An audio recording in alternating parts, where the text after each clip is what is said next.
Have you ever wondered what is the light so many people claim to see when they die? Would it even be possible to know what it really is? Well, on today's story, not only we will see its essence, but also how you should respond to it when you inevitably get to meet the light. Trust me, you don't want to be confused when the time arrives. Hello everyone, it's Peculiar Stories here, and this is Ricardo's story. On Saturday, July 26, 2014, in my parish, around 3:10 p.m., I was finishing lunch when I suddenly felt a sharp pain in my stomach. The pain was increasing rapidly.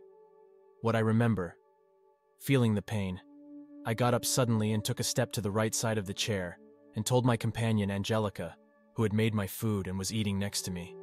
It hurts here at the top of my stomach, as if I were being stabbed by a needle. The pain intensified more. I felt fear and something like low blood sugar. Then I felt an invisible, intangible force pulling me back, but I kept my feet on the ground, as if to avoid falling back. In that moment, I saw a huge white light in front of me, which grew from my central vision to wrap around me completely. I felt like I was literally taken from the reality of my life. When the light disappeared, I was in a car with a large windshield and saw a path in which I was going towards some hills. The road was straight and long, about 20 kilometers.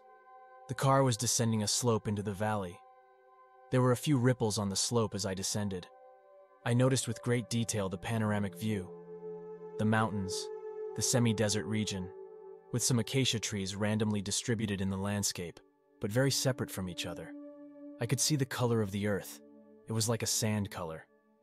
In the background, the mountains formed a distant ridge, and behind it was a huge white cloud, so big that it covered most of the horizon in front of me. The cloud was very high with many clusters. The cloud was hit directly with sunlight, however looked completely white, with no red tones. The sky was a very deep, beautiful blue. No other clouds in the sky. That was the only one. The lines on the road were white, and they were going by fast, so I knew that the car was traveling at high speed. I saw everything in great detail. I was not driving the car, but I had the windshield in front of me, about 20 centimeters perhaps. The car was traveling on the road, but I could not feel the tire contact with the pavement. I did not see my hands, or notice how I was dressed as I didn't see my body. I was enthralled by the scenery and modern music played in the car. I guess it was the radio or a recording that sounded, but did not distinguish what song it was or who sang. I also listened to a very sharp and discreet, barely perceptible sound, a kind of beep that was interspersed with periods of silence. It was always the same tone, but the beeps did not present identically. Some were longer than others. I also heard the voice of a man who was behind me, but never turned to see him, nor distinguish what he said because my ear could not distinguish his words. I remember well that I never answered him nor said anything, but my companion was talking the whole time. After several minutes, we approached the mountains in front of us, and the cloud was increasingly larger and brighter. Its whiteness was impressive, and that glow was growing more and more. It approached me until it enveloped me. In the light of the cloud, I realized that its color was white, but with a slight golden hue. I felt at that moment peace, joy, and absolute tenderness, as if that light burned me and gave me complete serenity. I was subjected to a love without limits, comfortable as if on one's lap. I felt welcomed, loved unconditionally, forgiven for all my mistakes in life. Everything disappeared, the sharp sound, the voice of my companion, the panoramic view, everything. Well, I was there, enjoying the peace. In the light of the cloud, I didn't see my body either. I found myself joined with the light and full of happiness. I never wondered if I was dead or not, nor thought about the people I love, or any other type of human bonding. In the light, I felt all the love I could experience for all eternity, and needed nothing more. Suddenly, the light around me became a sheet of ice. The ice was in front of me with a layer covering the surface of a body of water. I was emerging from the water. Maybe it was a lake. As I arose, I noticed there was bright sunlight behind the ice and lit perfectly below the surface, so I thought the ice was thin. I stretched out my hands to the ice as I approached, and noticed that there were 2 strands of bubbles on my left side, emerging beside me. However, I did not sense moisture in my body, nor cold water. Upon reaching the frozen surface, I was pushing it with my 2 hands. I didn't hit it, just pushed again and again to break the ice and could lift it, remove it, and get my head out to breathe. After about 3 attempts, I managed to lift part of the ice and it remained suspended, as if floating in the air above me, and I could then get my head out to breathe. Suddenly, again, the light enveloped me. I felt transported back and appeared sitting at my dining room table, breathing hard and with effort. I was sitting in my chair, in front of my plate, and I realized that there was a place setting with a placemat, plate, cutlery, and glass next to mine, and I remembered Angelica was there, but she was not. I was scared to see that I was at the table and not in a frozen lake, or on a highway, not a paradise, but in my own home. I felt a lot of fear not knowing what had happened to me. I no longer had the feeling of joy and peace I felt in the light, because I was scared of having suddenly appeared in front of my dining room table. Then I heard the voice of Angelica, who was standing behind me, suggesting I get up and go out into the yard to breathe air. I felt peace to see that she was there with me and asked, "What happened?" She was quiet. I got up quickly and went outside. She accompanied me. I did not feel weakness in my body, nor dizziness, thirst, or nausea. I felt good, but I was scared. Now when I took the first steps in the yard, my hands warmed enormously, and a strong tingling ran through them. Again I felt frightened, and Angelica suggested I go lay in bed for a moment. I thought it was best, but since I had the idea that I was facing an episode of low blood sugar, I asked her to prepare me a slice of bread with a little caramel. She brought it to me as I sat at the edge of the bed and waited. When she was going to give me the bread, I went to stretch open my hand, and I realized I did not feel my hand, just heat and tingling, and told her, "I cannot feel my hand." She looked at me silently, and I took the bread from her hand, not feeling the bread. I immediately took a bite of bread, chewed slowly, and swallowed. I looked at her, and I realized that her lips were white.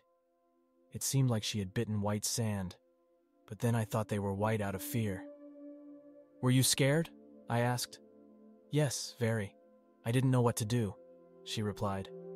"Your lips are white," I told her. "Yes, from the fright, I imagine," she replied, and remained silent, looking worriedly at me. "How long was I gone?" I asked. "About 10 seconds," she replied. "Only 10 seconds? But I got lost after I got up and told you my stomach hurt, as if being stabbed by a needle. I felt a drop in my blood sugar, and then a white light came to me, and I felt something pulling me back until the light enveloped me, and I appeared in a car on a road." I gave her the same description of everything I have told. What Angelica saw. She mentioned that I didn't get up before losing consciousness. She remembers that I told her about my stomach pain, as if I were being stabbed by a needle, and that I pointed to the top of my stomach. All of a sudden, my hands bent towards my forearms, and these I bent toward my chest, and I crouched, leaning towards my plate. She saw me and thought I was playing, but upon seeing me, still seated, and my body go rigid, she became frightened. She got up right away, moving behind me.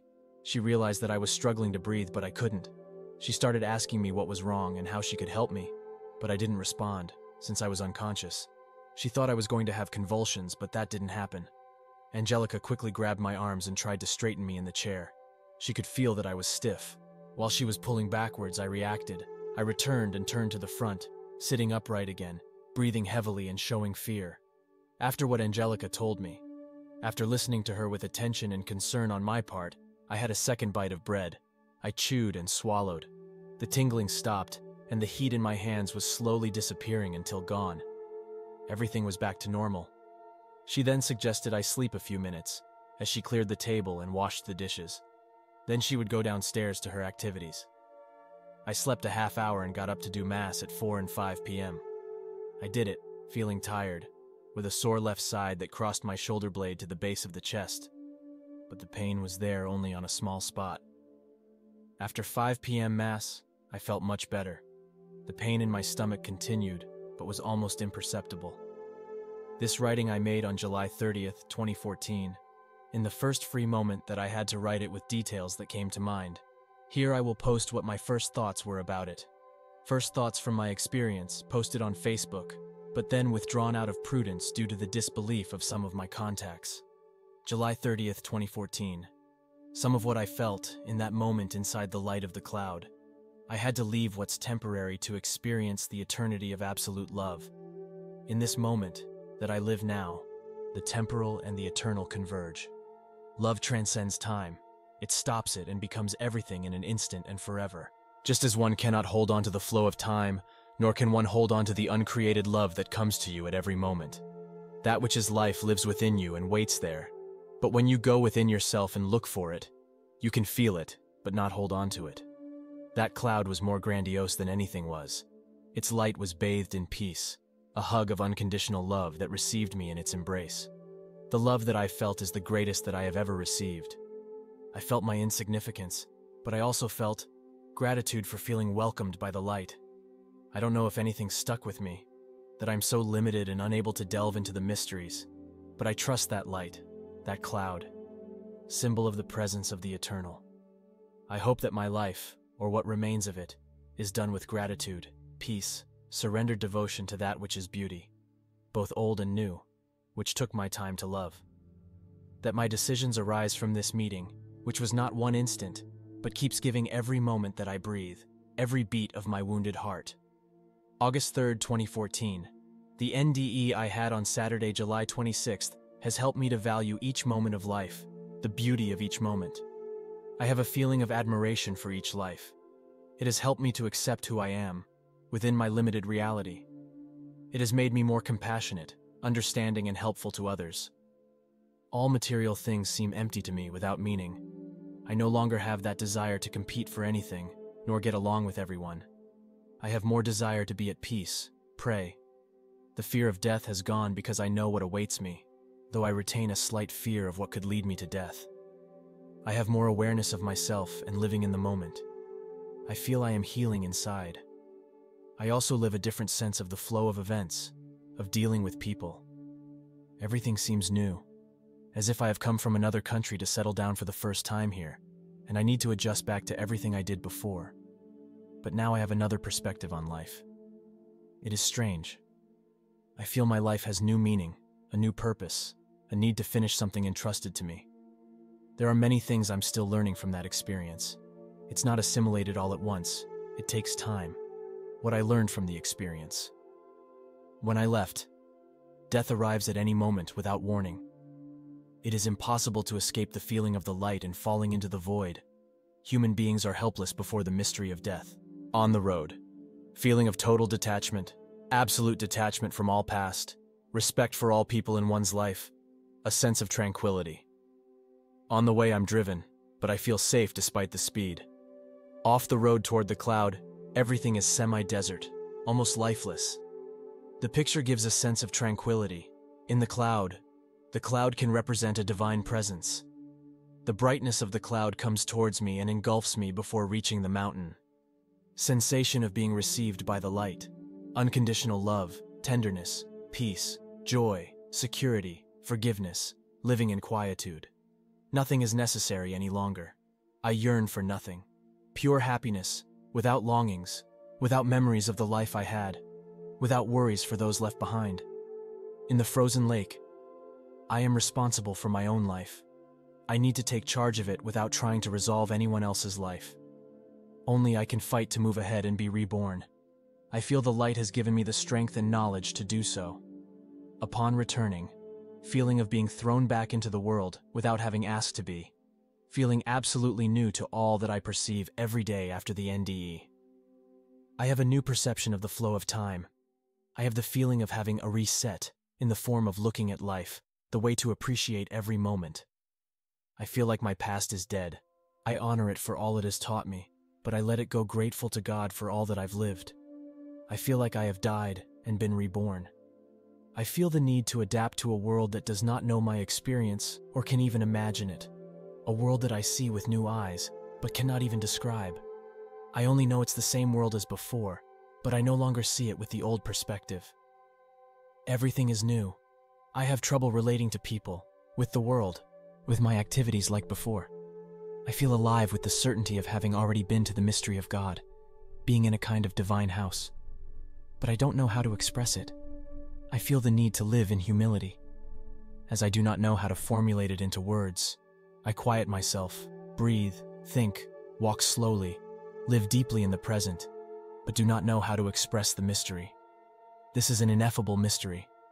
I feel a certain sadness of not being able to communicate it, but I perceive it as a gift from above. It is a personal and undeserved gift because I am no saint. I get the impression that others will not understand me or not give importance to my testimony, and I think, I can tell it, but I can never communicate my experience. I know this, I admit. This limitation is part of the journey of faith. I see others with compassion and wonder if they have any idea of the essence of existence that the light gave me to experience. I get the impression that they do not realize this and therefore live distracted, thrown to the interests of the world. People who do bad, I feel, are lost because they have not felt the love. The silence and prayer allow me to live what I experienced in the light, but it does not reproduce the actual experience. I can only conclude that it was made by the light, amid a situation perhaps physiologically critical. Perhaps that is how the human brain was designed. Coming back feels like a rebirth, but now everything is different. Much of what once mattered to me now does not make sense. Both topics of interest and relationships with certain people who were almost indispensable to me and with whom I had an attachment bond. Now I feel it no longer makes sense to miss such relationships or such topics. What I experienced in the light of the cloud in the NDE is an absolute value to which everything else is worthless. I guess the way to embody the mystery is silence, fasting of unnecessary desires, the prayer of thanksgiving, and being available to the light that engulfed me, loved me with a personal love. I intend to breathe carefully, walk mindfully, treat everyone and everything with extreme care, love people with heart, but not get involved in the solution of their lives. Note, for me that light is God Himself. I don't write in the text that it was God, because what I saw was simply light. That does it for today's video. Let me know what you thought about it in the comment below.